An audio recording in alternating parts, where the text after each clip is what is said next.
দেখুন, পশ্চিমবঙ্গে ভোট নিয়ে অশান্তি, খুনোখুনি, রক্তপাত, প্রাণহানি কোনোটাই নতুন নয়। দশকের পর দশক ধরে চলছে। কংগ্রেস আমল থেকে বাম আমল থেকে তৃণমূল আমল, সে একই জিনিস চলে আসছে। সুতরাং আগ্নেয়াস্ত্র হাতে কেন্দ্রীয় বাহিনী বুথ পাহারা দিচ্ছে, এটা এ রাজ্যের অত্যন্ত পরিচিত ছবি।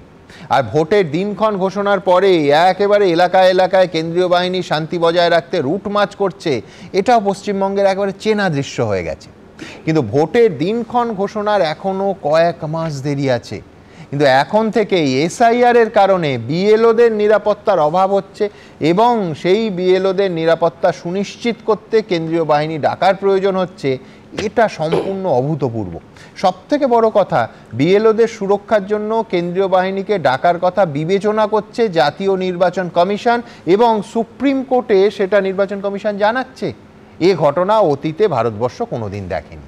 এই শুনানির সময় সুপ্রিম কোর্টের মাননীয় প্রধান বিচারপতি সূর্যকান্ত বলেছেন যে it's a very serious issue. আমি আমার প্রথম বক্তা দেবাংশু ভট্টাচার্যের কাছে আসব।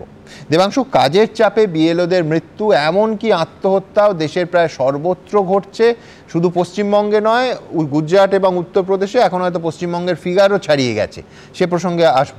কিন্তু ফ্যাক্ট রিমেন্স যে বিএলওদের সুরক্ষার জন্য কেন্দ্রীয় বাহিনীকে ডাকার কথা শুধুমাত্র পশ্চিমবঙ্গেই ভাবতে হচ্ছে।